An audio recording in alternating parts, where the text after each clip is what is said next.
Colon cancer screening. It's March, and March every year is Colon Cancer Awareness Month. So appreciate the turnout. There's like 50 people here. This is nice. I've done this talk several times before and had a decent turnout, but this is the best. Can everybody hear me in the back? Everything? Okay. So sometimes I get quiet and I get accused of mumbling all the time. So if you don't hear me, just say speak up, and y'all can feel free to interrupt me at any time if you have any questions. So, all right. So, well, first, I'm Frank Marrero. I'm the director of the Digestive Health Center, and I'm a gastroenterologist, so I take care of all sorts of gastrointestinal diseases. But again, today we're going to talk about colon health and specifically colon cancer screening. So first, what is colon cancer? Cancer in general is a disease where there's an abnormal or uncontrolled growth of tissue. And if it is left untreated, it can spread to other parts of the body and cause suffering and death. And this is a picture of a colon cancer. As you can see, just this kind of ugly growth of tissue that occurs in the colon. And these usually start with little small polyps or little small tissue growths that start out in the colon. So a lot of people ask me this question, what are the symptoms of colon cancer and or colon polyps? And really, polyps and cancer a lot of times have no symptoms whatsoever. But sometimes people can get other symptoms, such as blood in the stool, a change in the bowel habit. And what that specifically means is that if you have a bowel movement once a day and then all of a sudden you're going 3-4 times a day for no clear reason, that could be a sign that there's something wrong. Or the opposite, if you go once a day and now you're going once a week, that's an issue you need to discuss with your doctor. If the size or shape of the stool changes for no good reason, that's something you may want to address with your doctor as well. Sometimes people get stomach aches, cramps, things that are unusual for them, or they lose weight for no clear reason. We all know how hard it is to lose weight, so if weight just starts coming off for no good reason, that's another time to address that issue with your doctor. So colon polyps, again, they're just little small tissue growths that can occur in the colon. They're very common to find. And there are a couple of types of polyps. There's one that's called hyperplastic polyps. These are just little growths that really don't cause any problems in people. The ones that we're really concerned about are what are called adenomas, or what are called precancerous polyps. There are other kinds that are much more rare, and we probably no role in discussing that today. But hyperplastic polyps, like I said, just little small bumps. And these generally don't have any potential to become cancer, and we don't worry about them too much. The problem is, sometimes it's difficult to distinguish between what would be a hyperplastic or a polyp that has no potential to turn into cancer from an adenoma. So if we see polyps, we'll generally remove all of them, send them to the pathologist to look at under the microscope, and they'll be the one that tell us really what kind of polyp it is. But the ones we're more concerned about are generally a little bit larger and have a more typical appearance. And these are called adenomas, and these are the ones that we worry about that over time can grow and turn into a cancer. And as you can see, this one is fairly small. I've got it grabbed at the bottom with a little snare, and I can easily remove that. Once it's removed, it's generally not going to cause a problem. And then sometimes these polyps can get a little bit bigger and already contain cancer in it, and sometimes we catch those, we remove it, and if it's small enough, then that's the end of the story once it's removed. So when do we worry about polyps in people? In general, people that have no major risk factors for colon cancer, just the general population, we start getting concerned about the age of 50. And if you see this graph here, this is about when we start detecting polyps in people. And as people age, we have a more and more chance of finding polyps. So an 80-year-old, we may have around a 50% chance versus a 25% chance in a 50-year-old. And also, that same trend kind of starts with finding colon cancers in people. The polyps start somewhere around age 50, but when you start getting into 60, you start seeing a huge upswing in incidence of finding cancers in patients. That's why it's important to get screened as early as possible, because we want to catch them when they're polyps and not when it's a cancer. Once it's a cancer, you're way behind and potentially in deep trouble.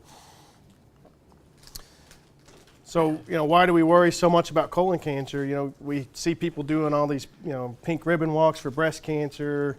The Lung Cancer Association has lots of great campaigns for getting people to quit smoking and talk to their doctor about screening for lung cancer. But colon cancer, I don't know if it's not as sexy or something. Nobody talks about it as much. But it's very important. About 150,000 people a year are diagnosed with colon cancer in the United States, and about a third of those die from colon cancer every year. It's the second leading cause of cancer death, and 1 in 3 people that get colon cancer will die from it. We don't see it very often before the age of 40. And in general, people have an average risk of about 5%, and most of those occur again after the age of 50. So 50 is that magic age. And so if you look at all the different types of cancers, and this excludes skin cancer, which is very, very common. Lots of people get skin cancer, but look at prostate cancer, lung cancer, colon cancer in both men and women. What you'll see is colon cancer, it's number 3 for cases that are discovered, and also number 3 for deaths from cancer. So it's right on up there with prostate cancer, breast cancer, and lung cancer. And we actually see the rates of lung cancer are going down because of good education. People aren't smoking as much as they used to. Now, if we look particularly at a map of the United States, we can see where colon cancers are found most often. So this is more of a higher rate of discovery versus lower rates of discovery. Louisiana is right up there on top. Where people die of colon cancer, again, Louisiana is right on top. And there are a few other states that are similar, but we're in a very high-risk area for colon cancer. So, again, the next question I get from a lot of people is, what causes colon cancer? A lot of it, or some of it, can be hereditary or genetic, but a lot of it we call sporadic. It's just, for lack of a better term, just bad luck. And so most people that get it, there's really no identifiable thing to say that, well, you've been doing this all your life, so you're at really high risk. So that's why virtually everybody needs to be screened somehow, some way for colon cancer. And again, just to reiterate that, about 3/4 of people that get colon cancer have no known risk factors. Yes, sir. Has anybody ever said why Louisiana is so hot? Well, diet is probably something to do with it. Genetics, probably something to do with it. There's been some recent discovery that the Acadiana parishes have a very high rate of colon cancer compared to even the rest of Louisiana and the country. It may have something to do with the French Creole sort of gene pool that has a higher risk factor, but that's being investigated right now. And we see, I came from Cleveland, Ohio, and it was fairly rare that we would do a colonoscopy on somebody and just happen upon a colon cancer. But since coming down here, I've been very surprised that, just my general people coming in, they're 60 years old, never had a colonoscopy, and boom, we find a cancer. And they had no, it's very difficult to speak to somebody after their procedure to say, hey, you've got a cancer, because they weren't expecting it. They're like, well, my God, I haven't had any pain, bleeding. My doctor finally talked me into coming and getting my test, and that's when we find it. Very common. So we do know that there are some things that can increase your risk. Like I said, about 75% of people really don't have an identifiable risk factor. But some things that we look at that may make us be a little more aggressive at suggesting someone get screened. Certainly if somebody has already had polyps or a cancer, they're at very high risk. Or if they have a family history, specifically brother, sister, mom, dad, somebody that's a very close relative. Second cousin, may not be as important, but somebody that we call a first-degree relative would be definitely make you at much higher risk. People that have inflammatory bowel disease, which thankfully is not terribly common, like ulcerative colitis or Crohn's disease, where there's just chronic inflammation in the colon for years and years and years, can predispose people to colon cancer. So we have to be a little extra aggressive in screening those people as well. And then very rarely, about 5% of the time, people have an identifiable genetic syndrome where scientists can like really look into their genes and say, well, you've got like this specific pattern. And some of those people have up to 100% chance of getting colon cancer, to the point where they would even remove the colon before they ever had a cancer, just to prevent it. So family history of colon cancer is found in about 10% of adults and about 25% of cases of colon cancer. And if you have a family history, it increases your lifetime risk anywhere from 2 to 6 times the average person. And if you have a family history of polyps before the age of 60, that also can increase your risk somewhat as well, but not as much as if there's a cancer in the family rather than just polyps. Race has something to do with it. We know African Americans have a higher risk, and some societies recommend starting screening at age 45 instead of 50 for African Americans. And then the next big question I get is, well, gosh, what is there anything I can do to reduce my risk for colon cancer? And if you only hear one thing today, the only thing that's been really studied to the point where there's scientific proof that it can prevent you from getting a colon cancer, that's to get your screening done. Okay? There are a lot of theories on other things, and I'm going to talk about that. But really, the only thing that's tried and true that can prevent colon cancer is getting screened.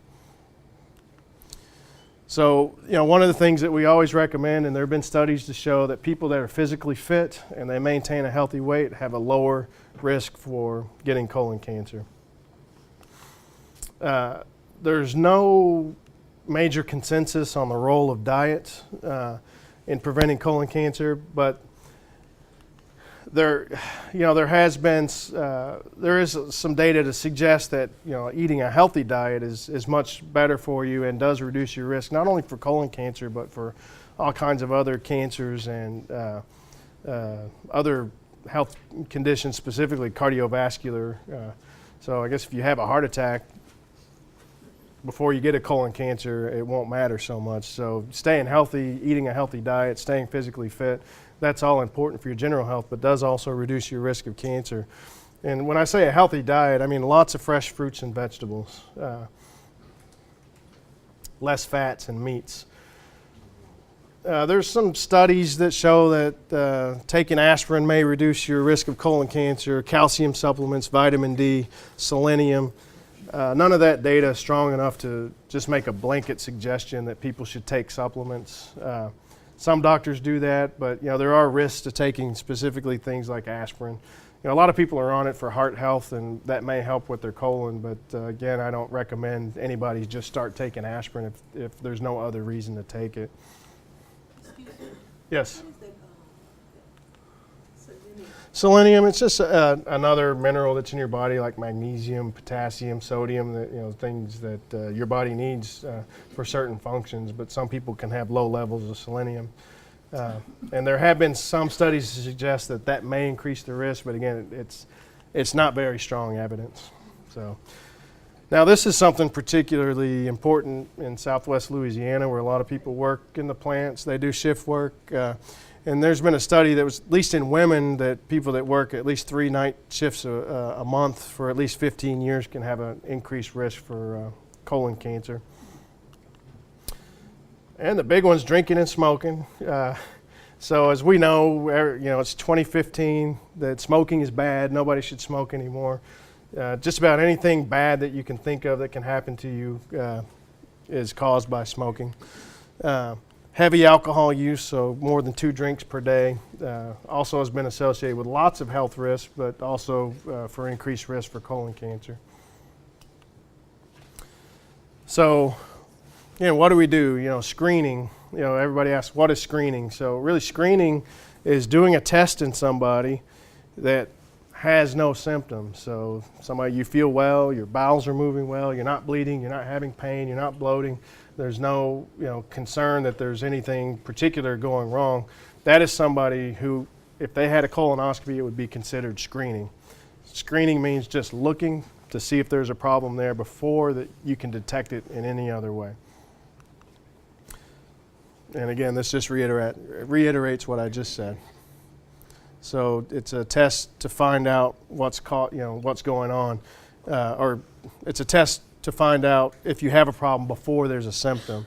So by definition, a test that's considered diagnostic would be if you showed up to the doctor saying, "Oh, I'm passing blood, I've been losing weight." A colonoscopy at that point would be diagnostic. We're looking for a problem, not in particular, not just looking for just to see if something's there when there's no other symptom. So why do we screen? Again, we know that screening can prevent cancer and reduce cancer-related death. And the reason for that is if we find little small polyps that aren't even a cancer yet, we can remove them. And once we remove them, they're not an issue anymore. So again, why should I get screened for colon cancer? We know it saves lives. We know that colon cancer, by and far, starts out as small growths that are easy to remove. We can find these before they turn into cancer and remove them. Okay, and if we do happen upon a cancer before it becomes symptomatic, meaning that's the patient that they have no problem, and then it's like, oh my God, we found a cancer. Usually at that point, if they have no symptoms, it's not very advanced and sometimes can be cured. So, there are multiple ways. I talk a lot about colonoscopy because that's what I do for a living. But there are other things you can do to screen for colon cancer. One of the things is just doing this FOBT means fecal occult blood test. So it's just a little test where they take a small stool sample and look and see if there's blood in it. There's something called flexible sigmoidoscopy, and it's like a miniature colonoscopy where they just look at the first third to half of the colon to see if there's any problems. Colonoscopy, that's a procedure where we literally take a look at the entire colon. There's a barium enema. It's a special x-ray that can cause, that shows an outline of the colon where they can see if there's any abnormalities. There's a special CAT scan that can also do this. It's called a virtual colonoscopy. And in development also is doing stool samples, looking particularly for abnormal DNA to see if there's anything that suggests a cancer. So the fecal occult blood testing, there's a couple of kinds. The old kind is called a guaiac. It's not very specific. How many in here have seen this card or sent one of these cards in? Probably a majority of you. And it's just a little reagent, looks like a pregnancy test or something, where you just put a little reagent on there, and if it turns blue, it's positive. That means there's blood. It's not very specific, and a lot of times it'll show up positive, and even when there's really not something significant going on. So I guess for a screening test, we'll get a lot of people in for an evaluation, but often it will never pan out to be anything. There's a newer one. It's an immunochemical test, and it's a much better test. It's slightly more expensive, $5 for this for the top one versus $20 for this one. So it's not a huge difference in expense, but this one is very specific for blood from the colon and human blood. So if you eat a big rare steak, it's not going to make that test positive. So this one is a lot better and is really replacing this test as a standard for looking for blood in the stool. Now, flexible sigmoidoscopy, I have a little bit of a problem with it. It's, where doctor takes a look just in part of your colon, which honestly to me for cancer screening makes absolutely no sense. If you're going to go through the risk of a procedure, get prepped, have someone stick something in your rear end to look, why not look at the whole colon? Why just look at part of it? It makes no sense to me. And this has really been virtually abandoned as a screening test. We'll do this test specifically for, if we're looking for something very specific in a patient that already has a problem where we know where, that it's located just in that part of the colon. But for a screening test, I don't think that really has much value anymore. Now, colonoscopy, again, it's where we use a long, thin, flexible tube. We're looking through the entire colon for polyps or cancer. Not only can we find them, we can also remove them.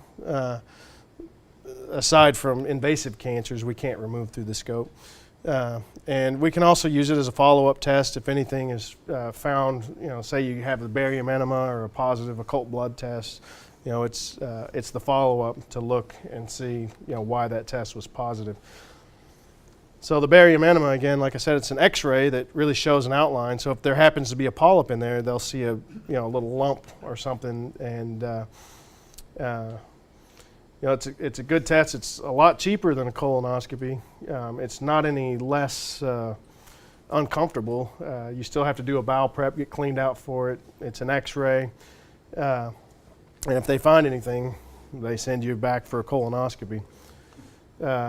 There's something called a virtual colonoscopy. Again, it's a CAT scan that does something kind of a hybrid between the barium enema. As you can see, the computer can reconstruct the colon, and then they can actually virtually go through the colon where the radiologist can look to see if there's any lumps or bumps. The problem with this is it's not very sensitive, so it misses small polyps. It only picks up really big ones, and it's generally not available. You have to go to Houston or somewhere to get that. I don't even know if they do this anywhere in Louisiana. So in general, the gold standard, or what people consider to be the best test for colon cancer screening, would be the colonoscopy. And again, the major reason for that is not only can we take a look with it, we can do something while we're in there, or there's no other test that can do that. And no X-ray, even the fecal occult blood test will maybe detect a problem, but the colonoscopy not only can detect a problem, you can also deal with it at the same time, one test. And for many societies consider that the preferred test. And this is from the American College of Gastroenterology, the U.S. Preventive Service Taskforce. Again, suggests that colonoscopy is the preferred test, but there are other things you can do. Yearly fecal occult blood testing. They still say flexible sigmoidoscopy every 5 years, along with frequent fecal occult blood testing, or colonoscopy every 10 years. The National Comprehensive Cancer Network guidelines, that's the only test they say, colonoscopy every 10 years. One of the good things about screening colonoscopy is, for most people, it's 100% covered as a wellness preventive test. Therefore, it's really sad. There's no reason why anybody shouldn't have either that or some other colon screening test, but it's still underutilized. One thing is, screening is widely available. It's underutilized. So why is it underutilized? Some people, I guess, they just don't have health coverage to get it done, or they don't have access even if they have coverage. On Lake Charles, there's plenty of access, and some people just don't go to the doctor. If you don't ever go to the doctor, you're going to be real healthy. You won't have a disease.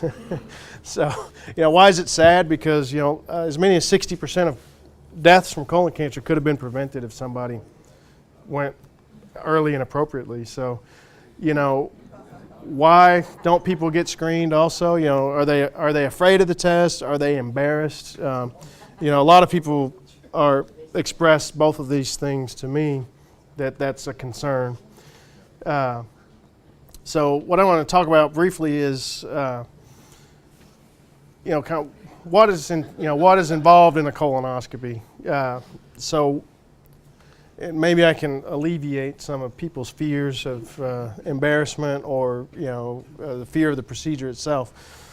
So the colonoscopy is, there's risk to it, and there's some discomfort with it, and we'll talk a little bit about that in detail. So, in general, colonoscopy is a very safe procedure. Serious complications can occur, but it's very rare. Probably one of the more common, more serious complications would be bleeding. If you have to remove a large, section of the surface of the colon to remove a polyp, obviously it leaves a little defect there that can bleed. It's surprising that people don't bleed more, but it's actually fairly rare that somebody would bleed to the point where they had to come back to the hospital and get a blood transfusion or another procedure done. Probably the most feared complication is something called a perforation, or it's where someone gets a tear or a hole that goes through the entire wall of the colon. That's a big deal because it generally requires surgery to fix, and it can, in some instances, be life-threatening. Most everybody in the United States gets sedated or put to sleep for their colonoscopy. Again, it's very rare for someone to have a complication of being put to sleep, but it can happen. So another concern about the colonoscopy is getting prepared for your colonoscopy. And so Dave Barry's a columnist for the Miami Herald, and he when he did his first colonoscopy, he wrote a really funny article. So if anybody's good at Google, you can pull this up pretty easy, and it's funny. But one line in there, he said he was taking his prep, and the instructions said, if you drink it, loose, watery bowel movement may result. So kind of the understatement of the year.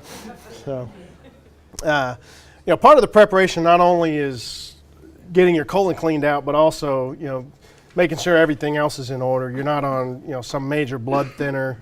That you have clear instructions on what to do with your, if you're diabetic, what to do with your medications, because you're going to be eating very differently for a day or so before the test. Then there's the bowel prep itself. There are lots of different choices for bowel prep, anywhere from that giant gallon of Go Lightly to much smaller ones that are newer. The major difference, they're all very effective. The difference is cost, volume. Sometimes there's a safety difference, and very rarely there's a efficacy or effectiveness difference in the different preps. I don't personally prescribe anything other than an FDA-approved bowel prep. A lot of doctors will give the Miralax prep or kind of create preps out of different laxatives. I don't, while those are, I've seen people do those and they have pretty good results. The concern I have is if someone follows my instructions and they do a prep that is not standard FDA-approved bowel prep, and they come and they spend a good portion of money on a procedure and their colon's not clean enough, whose fault is that? Is that my fault? Is that your fault? I don't know. It leaves a little gray area, and I personally don't want to have to pay for your repeat colonoscopy out of my pocket. So I want to give you one that the FDA says is a good prep. So, and there aren't very good studies on the safety of some of those preps. Is it safe to take a handful of, Dulcolax? Don't know. But the ones that are FDA approved have been rigorously studied, and they're effective and safe. So, why do we need to be clean for a colonoscopy? Sometimes you get in there and this is what you see. I mean, is there a polyp under there? I don't know. And if I don't know, what good is the test? You just came, you were hungry for a full day, you drank a bunch of stuff, you sat on the toilet all night. You come in, get an IV stuck in your arm, you get in for a procedure. I don't know what to tell you at the end of that, and usually if somebody follows the instructions properly, it's not going to look like that. It's going to look like this or like this. A lot of people just don't follow the instructions. We tell them, not to eat solid food the day before, to drink all of their prep, but somehow Aunt Susie told them it was okay to have a chicken sandwich the night before, and then this is what I get, and it's a waste of everybody's time and your money. So this is what I want. If I see this or even this, I can find pretty much anything in the colon for the most part. But I can't tell you anything when it's still full of stuff. So when you come in for your test, obviously you're going to arrive at the procedure place, where we do the endoscopy unit, where we do the test. Usually, or always, you should never have a procedure without having informed consent. Informed consent means discussion with your doctor about why you're having that test and what are the real risks of that test. And you clearly understand that before you sign anything. They're going to have you change your clothes. They're going to put an IV in your arm. Then when it's your turn, they take you back into the room. You get knocked out, and then you wake up, and it's done. So hopefully you wake up. If you don't, there's a lot of paperwork involved. So,